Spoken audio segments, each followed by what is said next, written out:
tout la moto n'est pas de maladie. Double baba jita, voici un boussa mimi mi tombe. Diana botun bende bonam.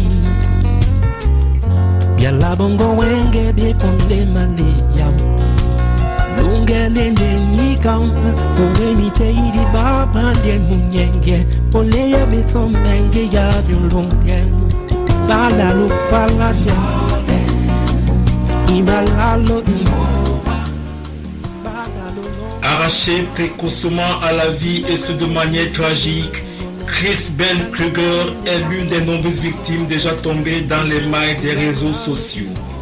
Cet adolescent qui venait juste à peine de souffler sur sa 16e bougie le 6 août dernier ne rentrera plus jamais à la maison familiale à la faveur d'une escapade qui lui fut fatale dans la journée du 8 novembre 2013. C'est une mère éplorée que nous recevons ici aujourd'hui, mais qui a décidé de briser le silence et qui se confie à notre antenne dans le cadre de l'émission À cœur ouvert. Une femme pour qui la date du 9 novembre 2013 restera à jamais gravée dans la mémoire suite à ce triste événement qui vient de défrayer la chronique ici à Munich. Chers auditeurs, comme nous l'avions annoncé dans nos précédentes émissions, installez-vous confortablement, vous êtes en direct sur Africa TV Radio.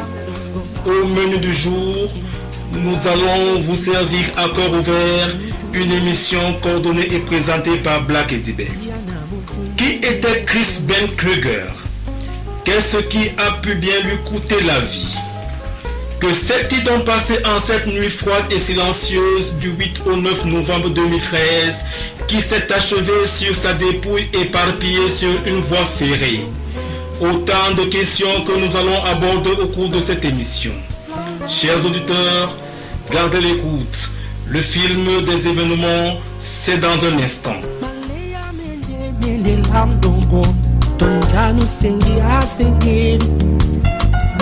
Bulu benge ya tulu ndoki mwe bukimboma bala paplate nginga bala lote malaya mende labdomo yana bodu mende konan. Bonjour madame, c'est un réel plaisir de vous accueillir dans le cadre de l'émission À cœur ouvert. Suite au malheur qui vient de vous frapper il y a exactement 21 jours. Le rituel ici voudrait que vous vous présentiez à nos auditeurs qui sont nombreux en ce moment à nous écouter.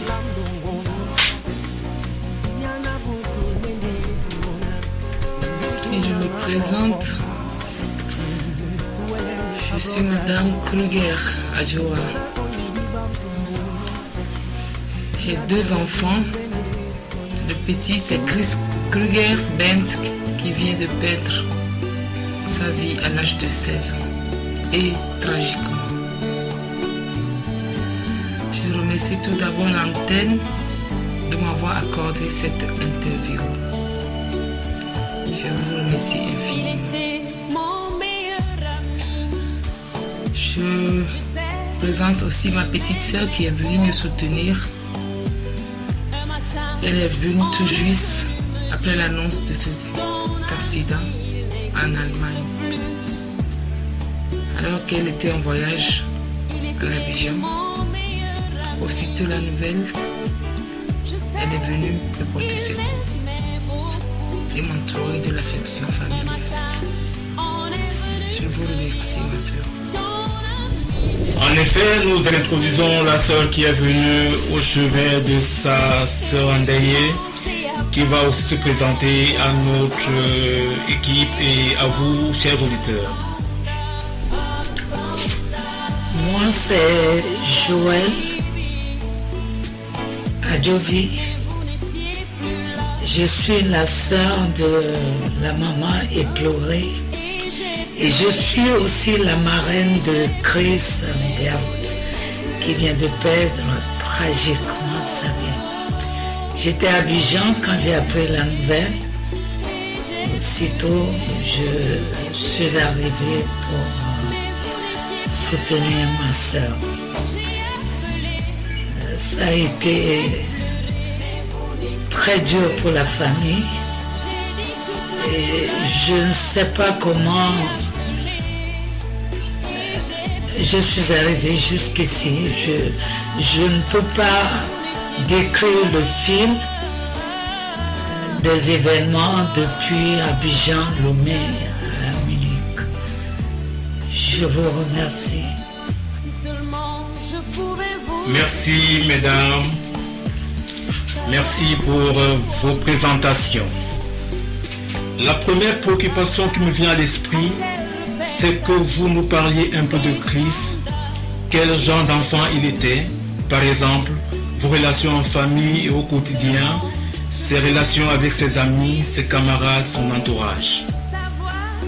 Mon fils Chris Ben Kruger était un enfant aimable et aimé de tous les voisins, de tous ses camarades d'école, de ses amis et de toute ma famille. Il était un enfant plein de vie, qui me parlait la veille même de son décès, de ses projets, de son stage qu'il doit entamer. Et c'est un enfant plein de vie et aimé par tous. C'est tout ce que je peux dire pour le moment. Je vous remercie.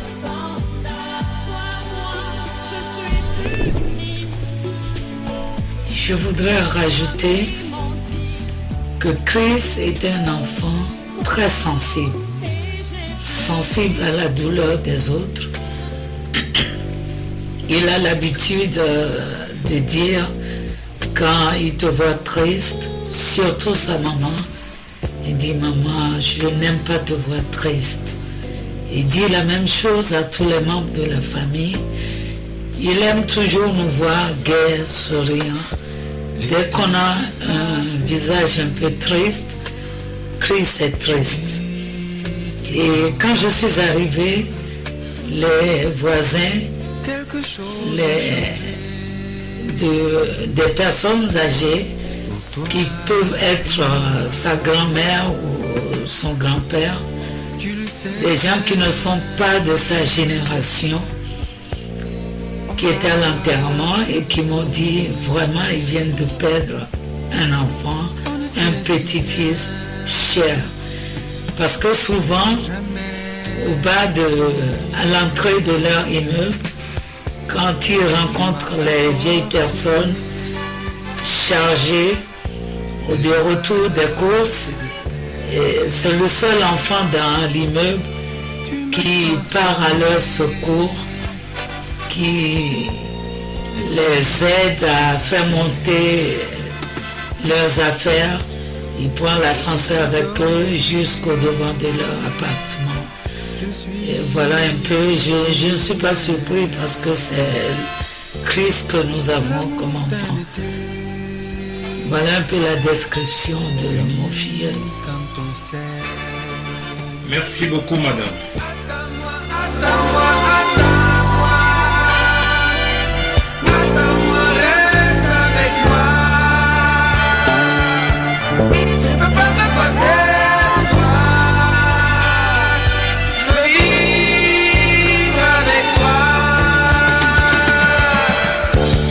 L'été est passé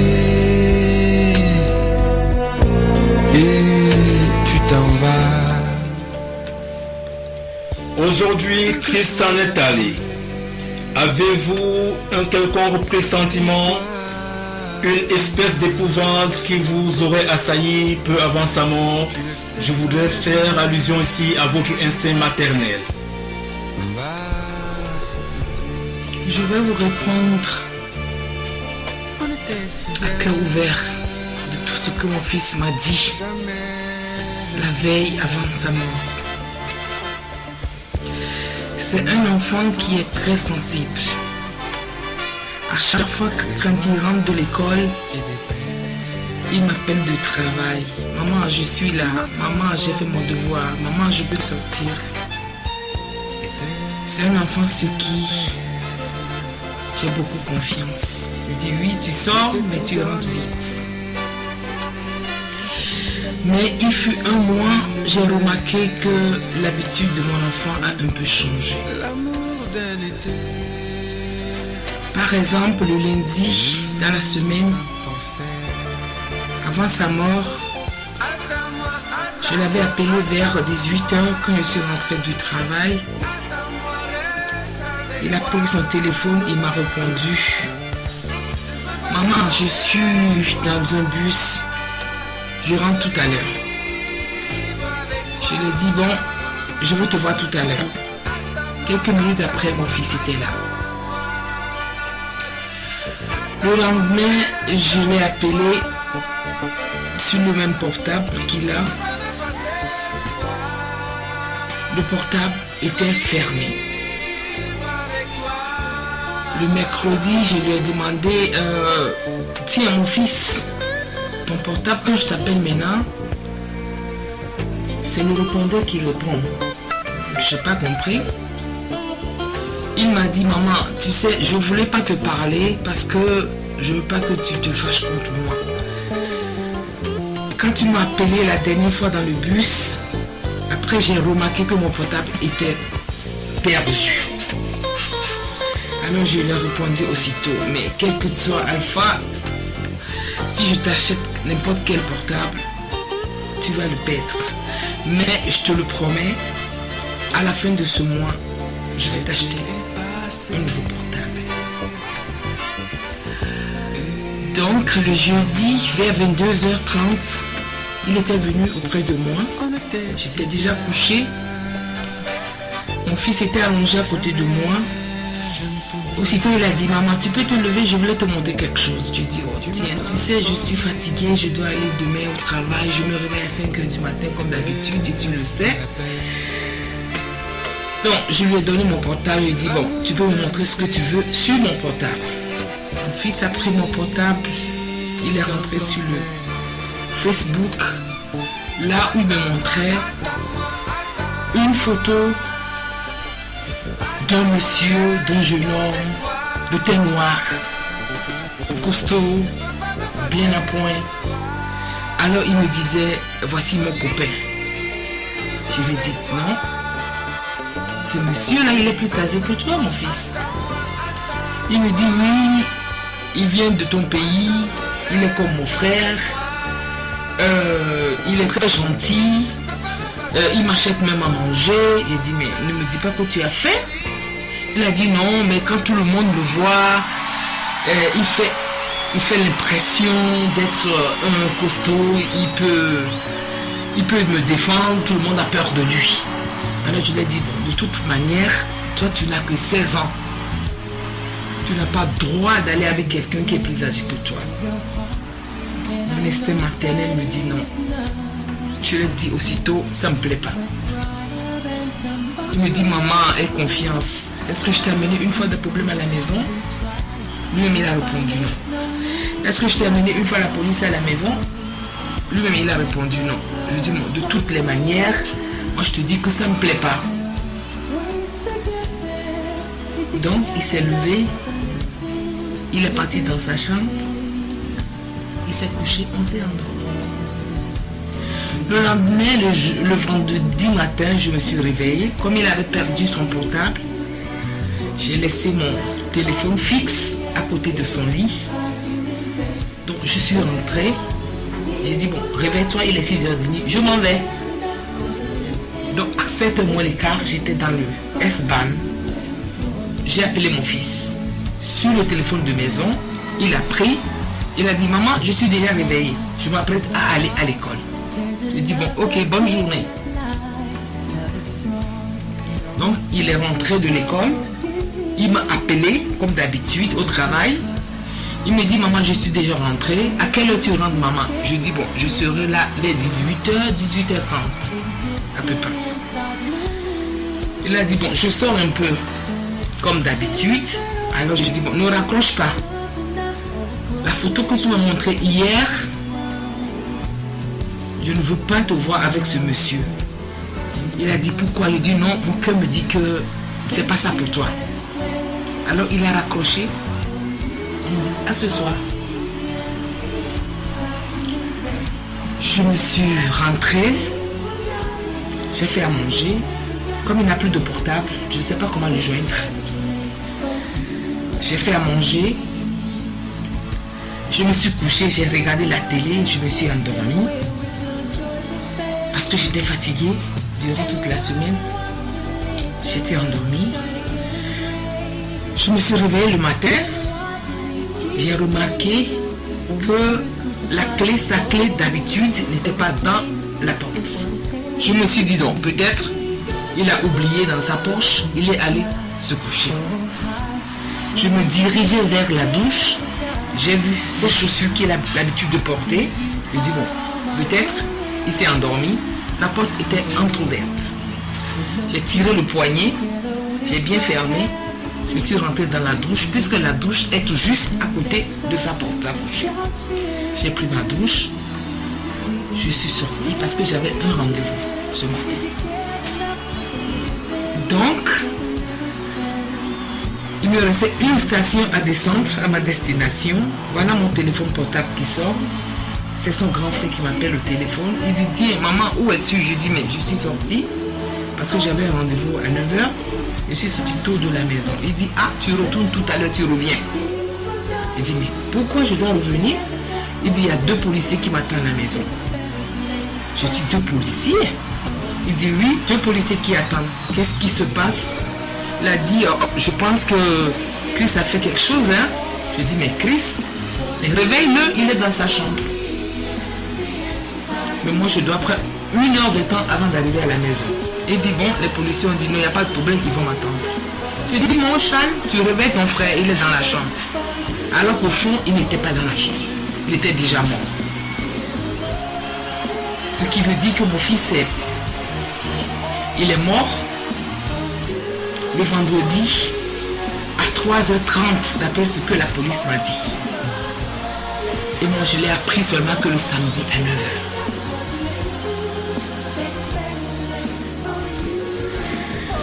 De là, je me suis posé beaucoup de questions. Où il est parti? Ils m'ont dit qu'il est parti dans un petit village qui s'appelle Moosboek. J'ai demandé aux policiers, c'est où Moosboek? Où ça se trouve Moosboek? Est-ce que je rêve? Est-ce que je vis une réalité? Je ne connais pas Moosboek alors que je vis dans le pays, ça fait plus de 20 ans.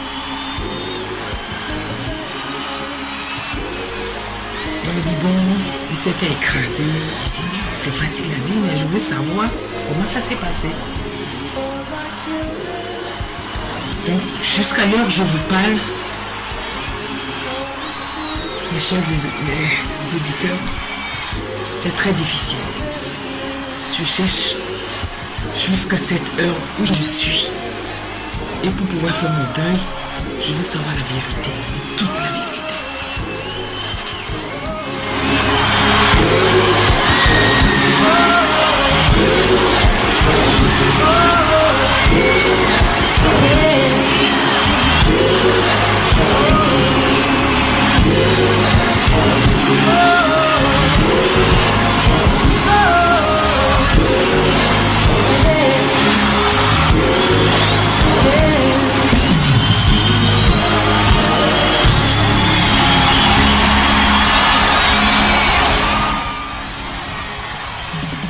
Madame Kruger, comme vous aurez pu bien vous attendre, voici la question qui brûle toutes les lèvres. Que s'est-il passé exactement? Nous imaginons quand même que vous avez des recoupements, des informations que vous avez glanées ci et là. Et c'est un moment que les auteurs veulent savoir ce qui s'est passé exactement en cette nuit tragique.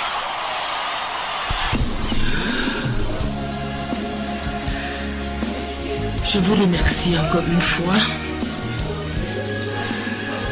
D'après tout ce que j'ai pu avoir comme réponse à mes questions,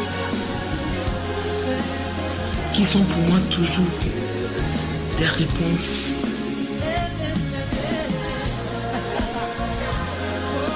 que je cherche sans fin à savoir toujours la vérité. Là, cela veut dire que j'ai appris par ses amis, parce qu'il avait 4 amis. Ils étaient toujours 4. Ils avaient grandi ensemble, dans un même quartier. On était des voisins des immeubles. Il y a un de ses amis qui m'a dit, tiens, tu sais, ton fils a connu une jeune fille. Ça fait 1 mois. Donc, cette jeune fille a ses parents qui habitent là où s'est passé l'accident. Donc, il ne nous visite plus comme d'habitude. Il ne vient plus chez nous comme d'habitude. Ce qui, à mon insu, est tellement dur à supporter parce que je ne sais rien de cette relation. Je ne sais rien de cette aventure de mon fils. Donc, il s'est invité par quelqu'un sur le Facebook. Un jeune noir comme moi qui lui a dit, tu viens, on va boire aujourd'hui jusqu'à la mort. Je pense que c'est là, mon fils m'a dit, maman, je sors. Donc, il est parti directement. Mais avant de partir, j'ai appris que quand il est sorti de l'école, il est parti rendre la visite à la fille. Après, il est rentré à la maison. Il m'a appelé. Il m'a dit, maman, je sors. Donc, il est ressorti. De là, il y a une voisine qui l'a vu quand il allait prendre le S-Bahn. Donc, après, quand j'ai appris qu'il était mort, la police était venue. Son copain, avec qui il a grandi, avait appelé sa copine. La fille était venue chez moi à la maison. La fille avait appelé quelqu'un au téléphone que je ne connais pas. Donc, il disait à la personne, je te hais, je te hais. Je sais que c'est toi, je te hais. Mais qui elle a parlé, je vous jure, je ne le sais pas. Après, la fille est revenue chez moi quelques jours après. Je pense très bien, après l'enterrement, si j'ai bonne mémoire, le téléphone de mon fils qui était perdu, la fille m'a ramené ce téléphone.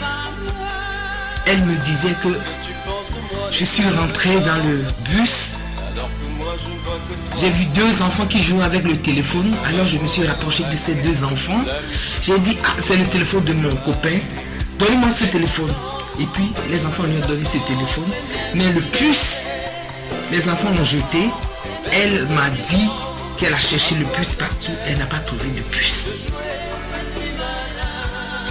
Alors que mon fils m'avait dit qu'il avait perdu le téléphone dans un bus. Quel bus? Où? Dans quel village? Dans quelle ville? Je ne sais pas. Mais sa copine m'a ramené ce téléphone. Tout ça, ça me paraît un peu suspect. Et jusqu'à là, je vous parle, mes chers auditeurs, je vis toujours dans le doute. Je ne sais pas ce qui est arrivé à mon fils. Ce vendredi 9, à 3h30, sur les rails de Moosbrook.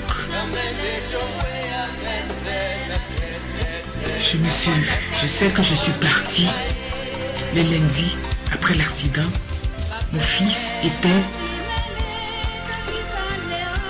je ne sais pas où, au Firarium, je ne sais pas où.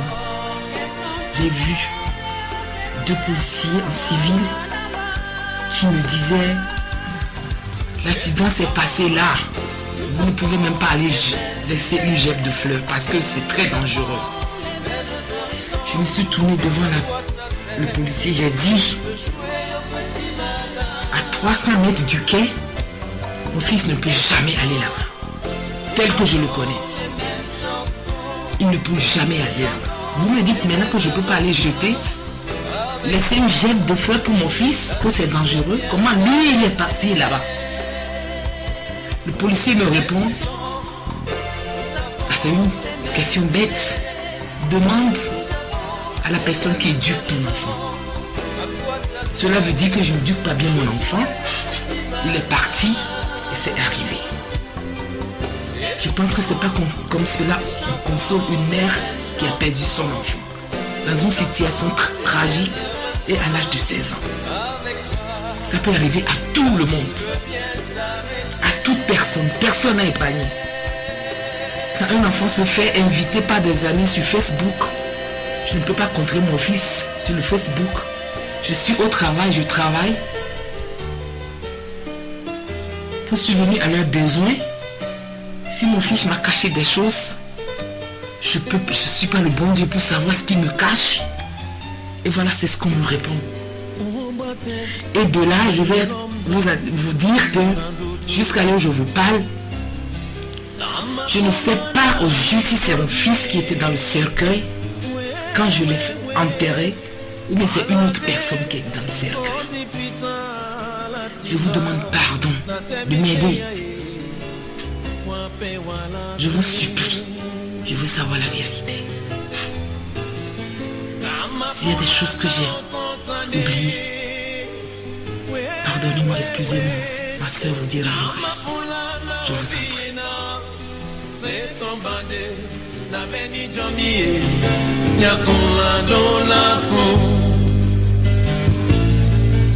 Binyoma koma miededi ebena bongo Idota mesi mede boto bunya mate Ibango yeba omule mama koma Janobi sulaman mese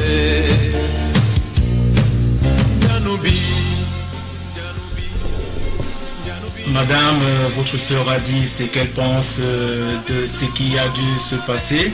Sûrement, vous avez un complément d'information à l'envoi de nos auditeurs. Alors, si vous avez quelque chose à ajouter là-dedans, je vous en prie, vous avez la parole. Je crois que le titre de l'émission, c'est « À cœur ouvert ». Moi, je reviens à la nuit du drame, qui nous est toujours obscure. Il paraît que quand mon filleul est parti dans le village pour rencontrer son ami du Facebook, ils ont bu. Et l'ami lui disait sur le Facebook de venir, ils vont boire à mort. Le petit lui disait qu'il n'avait pas d'argent pour acheter à boire, qu'il n'avait que 5 euros que sa maman lui avait donné le jour-là. Et l'autre jeune homme qui a 19 ans lui disait, ne t'en fais pas, viens, même si tu n'as pas d'argent, on va voler la boisson dans un magasin et on va boire. Je pense que c'est ce qui s'était passé parce qu'ils ont bu comme promis. Ils ont tellement bu que le petit ne supportait plus. Il était, si je peux prêter le mot en anglais, il était KO. Il vomissait, il était à terre. Et il y a un autre qui est venu le prendre en photo avec son portable et qui l'a même filmé dans cet état. C'est dommage, nous sommes à la radio, vous ne pouvez pas voir l'image, parce que le jour où la copine était passée à la maison, le lendemain de la mort de mon filleul, je crois 2 jours après, et quand il a appelé le jeune homme pour lui dire qu'il le haïssait, il lui a dit aussi, envoie-moi la photo que tu as prise de Chris. Et aussitôt après, la photo a été envoyée par Bluetooth sur son portable. Donc, cette photo, moi aussi, je l'ai aujourd'hui sur mon portable. C'est dommage, vous ne pouvez pas le voir, la voir plutôt. Et cette photo, elle est difficile à voir. Ce matin, je l'ai encore regardée. Je dis, c'est pas possible de mettre un humain dans cet état. L'enfant vomissait. Ils l'ont prise en photo et il paraît qu'ils se sont même battus. Avec qui, on ne sait pas. Il tenait un bras comme s'il avait un bras cassé. Et tout ça, on n'a pas pu vérifier parce qu'on ne nous a pas permis de voir le corps et de l'identifier. Et d'après les enquêtes, les bouche à bouche des jeux, on aurait appris que cette nuit, il a été déposé à la gare à 1h du matin. Parce qu'il pleurait, il leur demandait à rentrer à la maison. Il a été déposé à 1h du matin alors qu'il n'y avait plus de train. Le prochain train était à 5h. Et ils ont dit, d'après ce qu'ils ont... Ça, c'est leur version. Il a été déposé à 1h, mais d'après le rapport de la police, le train l'a pris à 3h30 du matin. Et notre question, c'est de savoir ce qui s'est passé entre, d'abord, vérifier s'il a vraiment été déposé à 1h du matin, parce que d'après les jeunes, après avoir bu, ils ont bu dans un parc, d'après leur version. Après avoir bu, le jeune homme qu'il avait invité l'avait laissé là, il est rentré, soi-disant qu'il ne pouvait pas le faire rentrer chez lui parce qu'il est musulman. Les parents vont voir qu'ils ont bu de l'alcool, ce qui est interdit. Et donc il a laissé là-bas et il y avait une autre fête dans un autre village plus proche et il a accompagné d'autres jeunes hommes qui ne connaissaient même pas pour la fête. Nous n'avons rien vérifié, nous ne savons pas si effectivement il y a eu une fête, c'est la version des jeunes.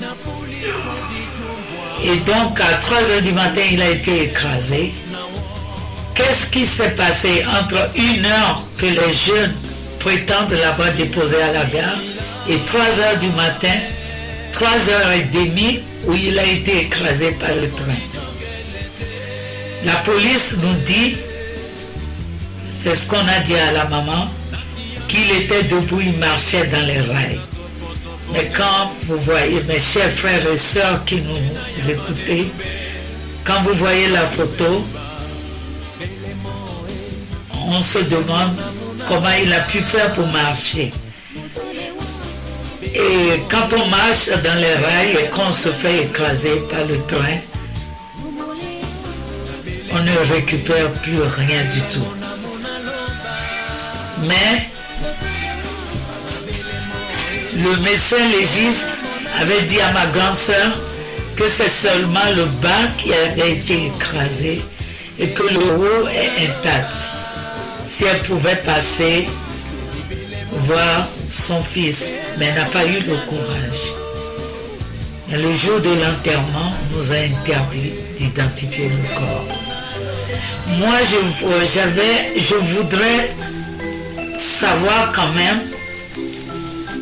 Le petit, il avait sa pièce d'identité parce que tout nous a été rapporté après par la police. Il avait sa pièce d'identité, nous sommes dans l'Europe. Il avait son adresse sur la pièce d'identité. Je me demande pourquoi entre 3h30 et 9h du matin, on n'a pas pu avertir la maman. Pourquoi il y a eu ce laps de temps? Entre 3h30, c'est seulement à 9h que la maman a été prévenue. Et ça aussi.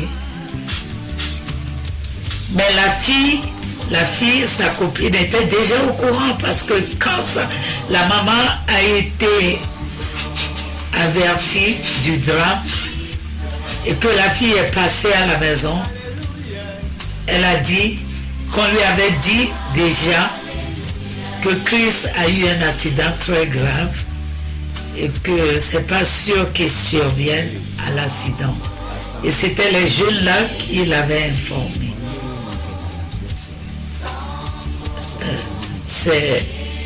Excusez-moi, je vais souffler un peu parce que c'est très dur. Excusez-moi mes chers frères et sœurs, c'est très dur.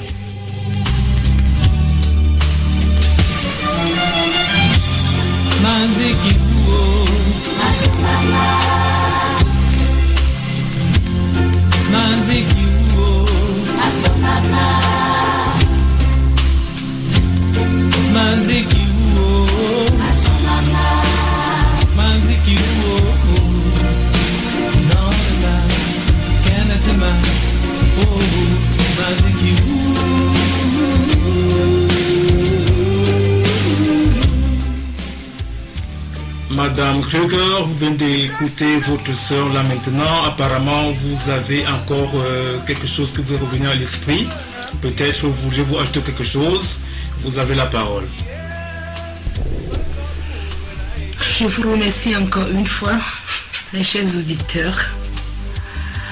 Je voulais tout juste vous demander, en tant que mère, en tant que père, en tant que frère et sœur, en tant qu'une famille, si quelqu'un parmi vous a pu voir, écouter, entendre quelque chose, n'hésitez pas, parlez, appelez la radio. Je vous demande pardon. Je vis vraiment dans le noir. Je veux savoir la vérité pour pouvoir faire le deuil de mon fils. Je vous remercie.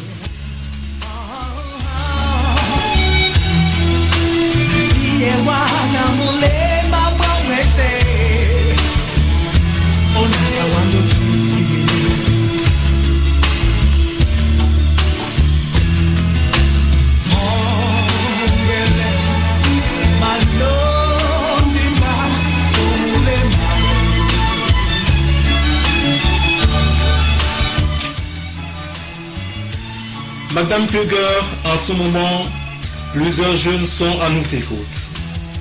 Le cas de Chris est le dernier en date et votre souhait est qu'il soit vraiment le tout dernier. Quel message avez-vous à leur porter?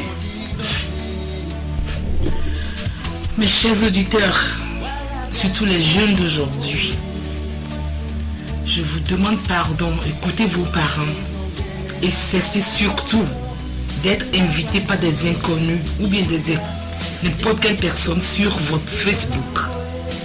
Ne faites confiance à personne. Essayez de parler à vos parents, de vos rendez-vous, de vos rencontres. Vos parents sont les seules personnes qui peuvent vous aider. Je vous remercie.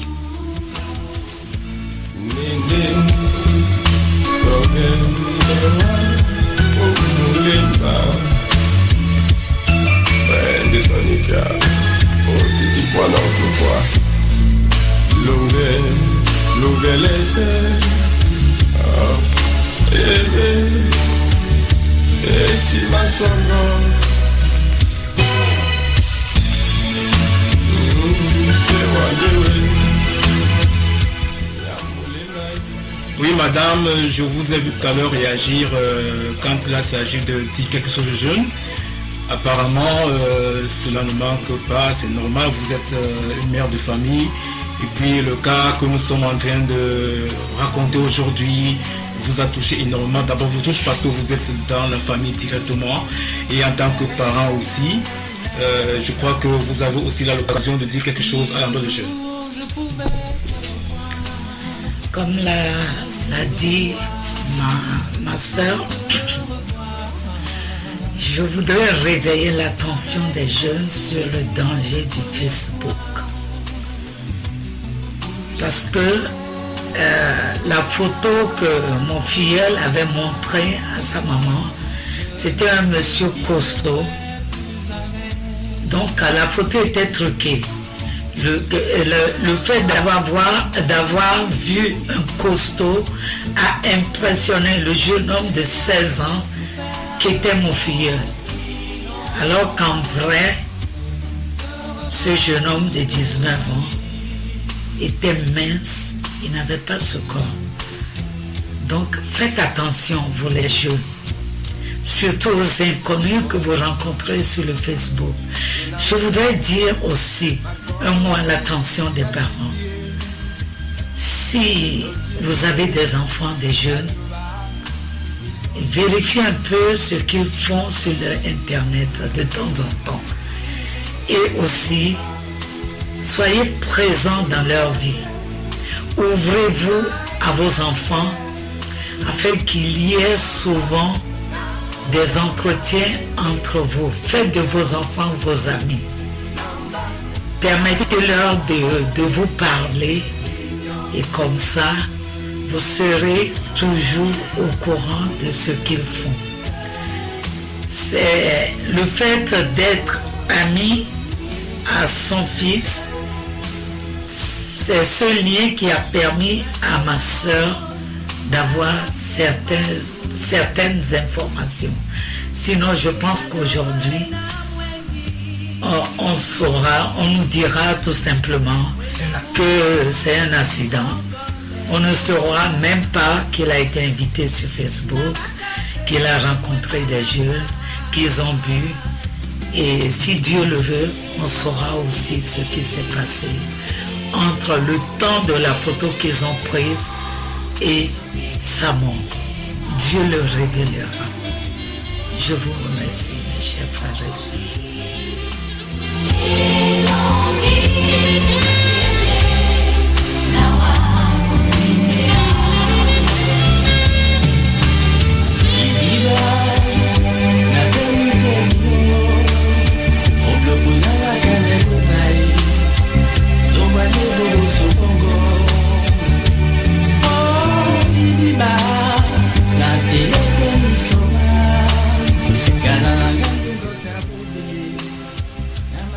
Vous savez, dans des moments cruciaux comme ce que vous êtes en train de passer, la solidarité humaine est très agissante. Il y a des gens qui partagent cette douleur avec vous, de près ou de loin. Avez-vous un message à l'endroit des personnes qui vous ont apporté leur soutien de quelque manière que ce soit? Je vous remercie infiniment. Je remercie tous ceux qui de loin ou de près ont assisté profondément à cette douleur. Je ne sais comment les remercier. Dieu seul fera le reste.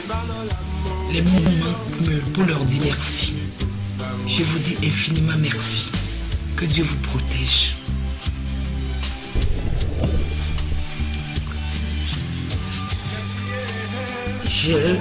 Je vous remercie. Je voudrais spécialement dire merci. Je suis la sœur de Madame Kruger. Donc je voudrais sincèrement dire merci d'abord aux voisins de l'immeuble. Les voisins des immeubles d'à côté,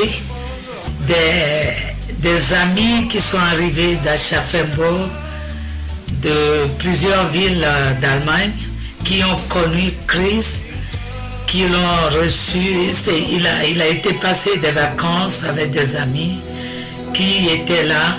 Je voudrais surtout dire merci à tous ses amis d'école, les écoles qu'il a fréquentées depuis la maternelle jusqu'à aujourd'hui.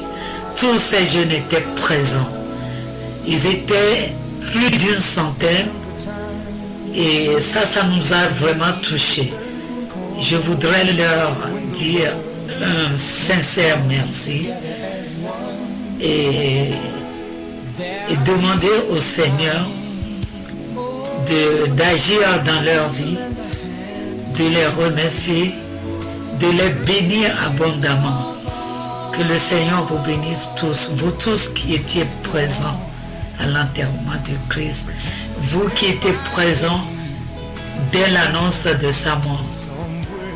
Merci à vous tous. Un sincère merci à Tata Sido et à Tonton Alain. Ils doivent se reconnaître. Ils étaient présents. Ils ont été d'un grand soutien. Que Dieu vous bénisse.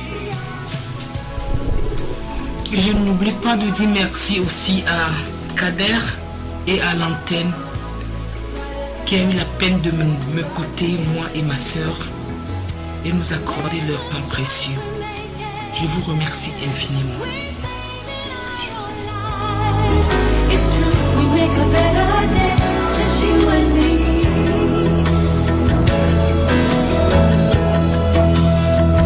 Well, send them your heart, so they know that someone cares, and their lives will be Stronger and free, as God has shown us by turning stone to bread. And so we all must lend a helping hand. We are the world. We are the children. Madame Kruger, nous vous remercions d'avoir choisi notre antenne pour vous exprimer en mémoire de votre fils Chris pour la postérité. Au nom de toute l'équipe, je vous présente les sessions condoléances d'Africa TV4 Radio. Chers auditeurs, c'est sur ces mots de remerciement que se referme à cœur ouvert de ce jour. Pour vous servir, il y avait à la coordination et présentation Black Edibert, au contrôle technique DJ CMJ Ben et à la supervision générale Abdul Kader. Merci d'avoir été nombreux à notre écoute. Nous vous donnons rendez-vous très prochainement pour une nouvelle édition, s'il plaît à Dieu. Jusqu'à là, portez-vous bien. Au revoir et à bientôt. Salut.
Itty Bear. Every Friday from 10 o'clock p.m. to midnight. And every Sunday from 2 o'clock to 4 o'clock. And 7 o'clock to 9 o'clock. Here on AfricaTVRadio.com. Black Itty Bear.